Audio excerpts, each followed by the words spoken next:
Hello friend, welcome to our channel. So friends, आज हमारी second class है। हम पढ़ रहे थे डीएलएड फर्स्ट सेमेस्टर का पेपर फर्स्ट, जिसका कि नाम है बाल विकास। बाल विकास पर हम बाल विकास का चैप्टर नंबर 1 पढ़ रहे थे, जिसका कि नाम है बाल विकास का अर्थ, आवश्यकता एवं क्षेत्र, जिसमें कि हमने एक क्वेश्चन के ज़रिए आधा अपना चैप्टर कंप्लीट कर लिया था। आज जो है उसके आगे पढ़ेंगे। फ्रेंड, आगे है आज जो हमारा क्वेश्चन चैप्टर जो है ये है बाल विकास के क्षेत्र बताइए। फ्रेंड, बाल विकास के क्षेत्र कौन कौन से हैं वह हम समझ लेते हैं। बाल विकास जो है बालक के संपूर्ण जीवन का अध्ययन है।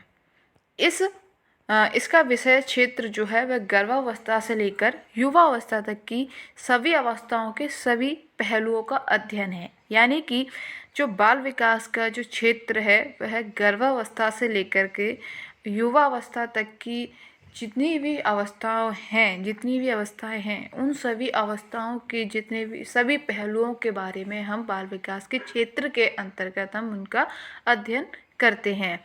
अब आगे है बाल विकास की विभिन्न अवस्थाओं का अध्ययन क्या है, किस तरीके से करते हैं, क्या है अवस्थाएं हमारी। बाल विकास को जो है समझने के लिए बाल मनोवैज्ञानिक विकास के आधार पर कई अवस्थाओं में उनको बांटा है बाल मनोवैज्ञानिकों ने। गर्भावस्था से किशोरावस्था तक बालक के विकास की जो है निम्नलिखित अवस्थाएं होती हैं।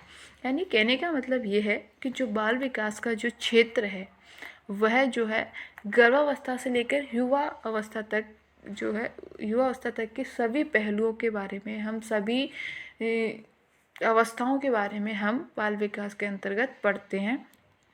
और जो बाल मनोवैज्ञानिक जो हैं उन्होंने बच्चे की गर्भावस्था से लेकर युवावस्था तक के बीच में जितनी भी सारी अवस्थाएं हैं उन सबको जो है उनका विभाजन किया है। हम जान लेते हैं कि वे अवस्थाएं कौन कौन सी होती हैं, किस उम्र की अवस्था होती हैं, वह सारी चीज़ें हम देखते हैं। हम किस उम्र की हैं और उस अवस्था में बच्चे की क्या प्रतिक्रिया होती है, क्या प्रक्रिया होती है, उसका विकास उस अवस्था में किस गति से होता है, क्या होता है, वह सारी चीज़ें हमारे सिलेबस में चैप्टर है इनका प्रॉपरली। उसके जो है अभी हम इसको सिर्फ देखेंगे कि हमारी अवस्थाएं इतनी होती हैं, और इनके बारे में डीप अध्ययन जो है हम अपने नेक्स्ट चैप्टर में, जो हमारा आगामी जो चैप्टर होगा उसमें हम इनका बहुत ही विस्तार से हम इसके बारे में पढ़ेंगे। तो फ्रेंड, देखते हैं कि बाल विकास की क्या अवस्थाएं होती हैं, कितनी होती हैं। फ्रेंड, पहली है गर्भावस्था, सेकंड है शैशवावस्था, थर्ड है उत्तर शैशवावस्था, फोर्थ है हमारी बाल्यावस्था जिसे हम चाइल्डहुड पीरियड कहते हैं, फिफ्थ है हमारी वयस्संधि, सिक्स्थ है किशोरावस्था एडोलेसेंस, सेवेंथ है हमारी प्रौढ़ावस्था एडल्टहुड। तो फ्रेंड, ये थे हमारे बाल विकास के अवस्थाएं। अब हम आगे देखते हैं आगे क्या है कि बाल विकास के विभिन्न पहलुओं का अध्ययन किया जाता है। यानी कि बाल विकास के जो क्षेत्र है उसमें हम विभिन्न, जो हमने आगे कहा ना कि हमारी जो पिछली जो हमने पढ़ा है उसमें किस बात के बारे में कहा गया कि बाल विकास जो है वो बालक के संपूर्ण जीवन का अध्ययन है। और इसका जो विषय क्षेत्र है, हमारा क्वेश्चन क्या आता है, बाल विकास के विषय क्षेत्र बताइए। तो उसमें कहा गया कि जो इसका जो क्षेत्र है, इसका यानी बाल विकास का जो क्षेत्र है वह गर्भावस्था से लेकर युवावस्था तक के सभी अवस्थाएं। तो हमने सभी अवस्थाएं तो जान ली कि कौन कौन सी अवस्थाएं होती हैं। अब उन अवस्थाओं में हम किन किन पहलुओं के बारे में पढ़ेंगे, मतलब किस किस अवस्थाओं के अंदर भी तो भैया टॉपिक होंगे, उनके भी तो कुछ पहलू होंगे, उन अवस्थाओं में भी तो हम किसी चीज़ों के बारे में पढ़ेंगे। तो उन सभी पहलुओं के बारे में देखते हैं कि वो पहलू क्या हैं, हम क्या पढ़ेंगे हम आगे। तो फर्स्ट चैप्टर इंट्रोडक्शन चैप्टर है जो हमें बता रहा है कि बाल विकास में हम क्या क्या चीज़ें हम आगे पढ़ने वाले हैं। हम इसको एक तरीके से हम इंडेक्स ले सकते हैं कि फर्स्ट चैप्टर बाल विकास का इंडेक्स है, भैया तुमको क्या क्या पढ़ना है। ये सारी चीज़ें हमको क्या बता रहा है बाल विकास का फर्स्ट चैप्टर। लास्ट वीडियो में हमने उसको उसके जो है परिभाषाएं समझी कि होता क्या है बाल विकास। सेकंड में हम समझ रहे हैं कि इसके टॉपिक्स क्या होते हैं, अवस्थाएं हैं, तो अवस्थाओं में हम क्या पढ़ेंगे, किन के बारे में पढ़ेंगे। तो ये सारी चीज़ें जो है इस क्वेश्चन से संबंधित हैं। तो हम आगे इसमें देखते हैं कि इसके जो है टॉपिक्स कौन कौन से हैं, बाल विकास की जो विभिन्न पहलू हैं उनके बारे में हम किन किन का अध्ययन हम करेंगे। तो सबसे पहला है शारीरिक विकास, यानी कि मान लीजिए हम कह सकते हैं कि बच्चा शैशवावस्था में बच्चे का शारीरिक विकास किस गति से होता है, कैसे होता है, गत्यात्मक विकास होता है, मानसिक विकास कैसे होता है, उसका संवेगात्मक विकास कैसे होता है, भाषा विकास, सामाजिक विकास, नैतिक विकास, चारित्रिक विकास, धार्मिक विकास, स्मृति का विकास, प्रतिभा एवं कल्पना का विकास, अवधान एवं रुचि का विकास, चिंतन एवं रुचि का विकास, खेल का विकास, व्यक्तित्व का विकास। हम जो है इन सारी चीज़ों का विभिन्न पहलुओं का अध्ययन जो है हम अपनी प्रत्येक अवस्थाओं में करेंगे कि शैशवावस्था में बच्चे का शारीरिक विकास कैसे होता है, गत्यात्मक विकास कैसे होता है, और मानसिक विकास, संवेगात्मक विकास और आदि जो है हम इन सारे विभिन्न पहलुओं का हम अपनी विभिन्न अवस्थाओं में बहुत ही विस्तार से हम अध्ययन करेंगे फ्रेंड्स। नेक्स्ट है हमारा थर्ड क्वेश्चन है।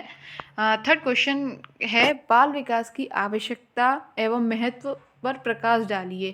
कहने का मतलब है ये हमसे पूछ रहा है कि आपने अर्थ समझ लिया, परिभाषाएं समझ ली, विषय क्षेत्र देख लिए, अब आप बताइए बाल विकास की आवश्यकता क्या है, उसके महत्व क्या है, बाल विकास को क्यों पढ़े, क्या आवश्यकता है बाल विकास को पढ़ने की, उसका इतना महत्व क्यों है, बाल विकास का बोलबाला क्यों है टीचिंग लेवल में, टीचिंग बच्चों को पढ़ाने के लिए बाल विकास का इतना महत्व क्यों दिया जाता है, क्यों इतनी इम्पोर्टेंस है उसकी। तो ये क्वेश्चन हमसे पूछ रहा है कि भैया आप बताइए हमें। तो फ्रेंड्स पहला ये कहता है बाल मनोविज्ञान की आवश्यकता एवं महत्व, हमारी है जो है हेडिंग है, हम जान लेते हैं कि वर्तमान शिक्षा व्यवस्था में बाल मनोविज्ञान का अत्यंत महत्वपूर्ण स्थान है। शिक्षक, शिक्षार्थी व शिक्षण व्यवस्था की दृष्टि से बाल मनोविज्ञान अत्यंत उपयोगी है। उपरोक्त दृष्टि से बाल मनोविज्ञान की उपयोगिता एवं महत्व का संक्षेप में वर्णन किया जा रहा है। यानी कि इसमें उन्होंने बताया कि जो बाल मनोविज्ञान है या बाल विकास जो है उसका एक महत्वपूर्ण स्थान है, शिक्षक की दृष्टि से भी, शिक्षार्थी की दृष्टि से भी और शिक्षण व्यवस्था की दृष्टि से भी। इन तीनों दृष्टियों से जो है शिक्षा की आवश्यकता जो है, बाल विकास की आवश्यकता जो है बहुत ही महत्वपूर्ण है। और इन्होंने पर्टिकुलर दृष्टियों से या पर्टिकुलर व्यूज़ से इन्होंने हमें समझाने का प्रयास किया है। सबसे पहला हम देख लेते हैं कि शिक्षार्थियों की दृष्टि से बाल विकास की आवश्यकता एवं महत्व क्या है। तो शिक्षार्थियों की दृष्टि से हम देखते हैं कि शिक्षण प्रक्रिया की प्रमुख सामग्री क्या है, बालक। एग्जैक्ट बिल्कुल सही है। अगर शिक्षा ग्रहण करने वाला नहीं होगा तो शिक्षा किसको देंगे, मतलब बच्चे ही पढ़ने का नहीं होगा। बच्चा पढ़ने, मान लीजिए विद्यालय है, विद्यालय में बच्चे ही नहीं आ रहे पढ़ने के लिए, तो शिक्षक किसको पढ़ाएंगे, दीवानों को थोड़ी पढ़ाएंगे। तो इसीलिए ये क्या है, प्रमुख सामग्री है बच्चा किसके लिए, शिक्षण प्रक्रिया में, यानी पढ़ाने की प्रोसेस में बच्चा एक मेन केंद्र बिंदु होता है। अतः शिक्षा देने के लिए बालक की विषय में पूर्ण जानकारी होना आवश्यक है। बाल मनोविज्ञान की सहायता से बालक से संबंधित अधोलिखित जानकारी प्राप्त की जा सकती है। इन्होंने पॉइंट वाइज कहा गया है कि बालकों के वंशानुक्रम व वातावरण का अध्ययन होता है और बालकों के विकास की अवस्थाओं का अध्ययन करना होता है। बालक की जो है विशिष्ट योग्यताओं का अध्ययन होता है और बालक की शारीरिक, मानसिक, सामाजिक तथा सांवेगिक क्रियाओं का अध्ययन होता। नेक्स्ट है हमारा कि बालक की व्यक्तिगत भिन्नताओं का भी अध्ययन इसमें जो है किया जाता है। बालक की रुचियों और प्रेरणाओं का अध्ययन भी किया जाता है और विशिष्ट बालकों का अध्ययन भी हम करते हैं किसकी दृष्टि से, शिक्षण प्रक्रिया में शिक्षार्थी की दृष्टि से। नेक्स्ट है हमारा, अब शिक्षक की दृष्टि से बाल विकास की क्या उपयोगिता है, क्या महत्व है, वह जान लेते हैं कि बाल मनोविज्ञान का अध्ययन न केवल छात्रों के लिए बल्कि अध्यापकों के लिए भी उपयोगी है। बाल मनोविज्ञान के बिना कोई भी अध्यापक अपने कार्य को कुशलतापूर्वक यानी अच्छे ढंग से संपादित नहीं कर सकता है। शिक्षक के लिए जो है बाल मनोविज्ञान की उपयोगिता को जो है निम्नलिखित बिंदुओं द्वारा स्पष्ट किया जा सकता है। बाल मनोविज्ञान जो है वह शिक्षक को सम्यक दृष्टिकोण प्रदान करता है, यानी बाल मनोविज्ञान जो है शिक्षक को एक अच्छा दृष्टिकोण, एक बहुत ही सम्यक दृष्टिकोण जो है बच्चों को प्रदान करता है, शिक्षक को प्रदान करता है। और बाल मनोविज्ञान की सहायता से ही बालक के विकास की विभिन्न अवस्थाओं का ज्ञान जो है शिक्षक को प्राप्त हो जाता है और वह उसी के अनुसार, उनकी रुचि के अनुसार, उनके योग्यताओं के, उनकी क्षमताओं के अनुसार उनको शिक्षण अध्ययन, उनको शिक्षा ग्रहण कराने का प्रयास करते हैं। आगे इसमें कहा गया है कि इससे शिक्षक जो है रुचि, क्रिया व खेल के सिद्धांतों पर आधारित शिक्षण प्रक्रिया का उपयोग करता है। नेक्स्ट पॉइंट है कि बाल मनोविज्ञान जो है कक्षा में उपयुक्त शैक्षिक वातावरण उत्पन्न करने में सहायक होता है। नेक्स्ट कहता है कि बाल मनोविज्ञान अध्यापक को छात्रों के प्रति प्रेम, सहानुभूति तथा समदर्शी व्यवहार को अपनाने में सहायता करता है। नेक्स्ट है बाल मनोविज्ञान अध्यापक को प्रभावशाली शिक्षण विषयों की जानकारी देता है। बाल मनोविज्ञान शिक्षा के क्षेत्र में व्यक्तिगत भिन्नताओं के महत्व पर को भी बल देता है, यानी कि बाल मनोविज्ञान जो है शिक्षक को बताता है कि आपको व्यक्तिगत भिन्नताओं को ध्यान में रखते हुए ही अपना अध्यापन कार्य करना है।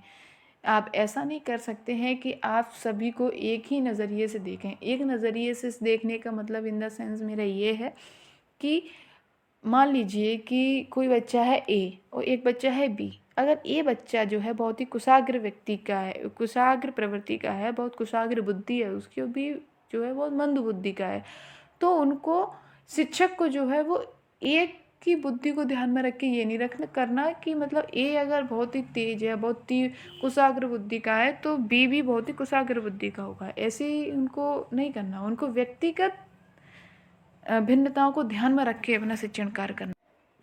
फिर नेक्स्ट है हमारा बाल मनोविज्ञान जो है पाठ्य निर्माण में सहायता प्रदान करता है। तो फ्रेंड्स ऑब्वियसली बात है कि जब हमको एक जो है शैक्षिक वातावरण हम उत्पन्न कर लेंगे, यानी हम इन द सेंस जो शिक्षक जो हैं कि एक शैक्षिक वातावरण मिल जाएगा, वह छात्रों के प्रति अपना प्रेम, सहानुभूति और बहुत ही समानदर्शी से समदर्शी व्यवहार को अपनाने लगेंगे और प्रभावशाली शिक्षण विधियाँ विषयों के प्रति मिलेंगी। व्यक्तिगत भिन्नता का ज्ञान हो जाएगा, तो पाठ्य निर्माण में तो सहायता मिलनी है। तो वो उन सारी चीज़ों को मद्देनज़र रखते हुए, उन सबको ध्यान में रखते हुए पाठ्यक्रम का बहुत ही अच्छे पाठ्यक्रम का निर्माण होगा। और फिर नेक्स्ट है हमारा कि बाल मनोविज्ञान जो है वो शैक्षिक तथा व्यावसायिक निर्देशन प्रदान करने में भी अध्यापक की मदद करता है। यानी कि अध्यापकों को वो जो है शैक्षिक और व्यावसायिक निर्देशन, यानी व्यवसाय से संबंधित उनको निर्देशन प्रदान करने में भी उनकी मदद करता है। नेक्स्ट है हमारा जो बाल मनोविज्ञान जो है वह अनुशासन को बनाए रखने के लिए जो मनोवैज्ञानिक तरीके जो होते हैं उनकी जानकारी देने में भी उनकी सहायता करता है। एंड जो हमारा जो लास्ट जो हमारा पॉइंट है वो है बाल मनोविज्ञान जो है अध्यापक को बाल स्वभाव तथा व्यवहार के ज्ञान से अवगत कराता है। यानी कि जो बाल मनोविज्ञान जो है वो अध्यापक को बालक के स्वभाव और उसके व्यवहार से जो है उसको अवगत कराता है। तो फ्रेंड्स जो ये व्यवहार लिख रहा है, ये है फ्रेंड हमारा व्यवहार। प्लीज़ आप करेक्ट कर लीजिएगा, पीपीटी में थोड़ी सी मिस्टेक कहीं मुझे लगी है कि थोड़ी स्पेलिंग मिस्टेक्स हो गई हैं, प्लीज़ आप मैनेज कर लीजिएगा। फिर नेक्स्ट है हमारा चैप्टर हमारा कंप्लीट भी हो गया है। 2 वीडियोज़ में हमारा फर्स्ट चैप्टर कंप्लीट। मतलब पढ़ना ऐसे है कि टाइम भी कम लगे और पढ़े भी पूरा और समझ में भी आए हमें बिल्कुल ही अच्छे तरीके से और बहुत बढ़िया तरीके से। तो नेक्स्ट है हमारा आगे इसमें लिखा है कि विवेचन से स्पष्ट है कि फ्रेंड जो है बाल मनोविज्ञान है। बाल मनोविज्ञान का शिक्षा के क्षेत्र में अत्यंत महत्वपूर्ण स्थान है। छात्रों की शैक्षिक समस्याओं का मनोवैज्ञानिक ढंग से निदान व समाधान किया जाता है। तो फ्रेंड्स, इस तरह से हमारा जो है बाल विकास का चैप्टर फर्स्ट कंप्लीट होता है। नेक्स्ट चैप्टर में हम मिलते हैं। अगर तब तक के लिए जय हिंद। क्लास अच्छी लगी हो तो प्लीज़ लाइक कीजिएगा, चैनल पर नए हैं सब्सक्राइब कीजिएगा, साथ में नोटिफिकेशन बेल भी दबाइएगा। जय हिंद, थैंक यू।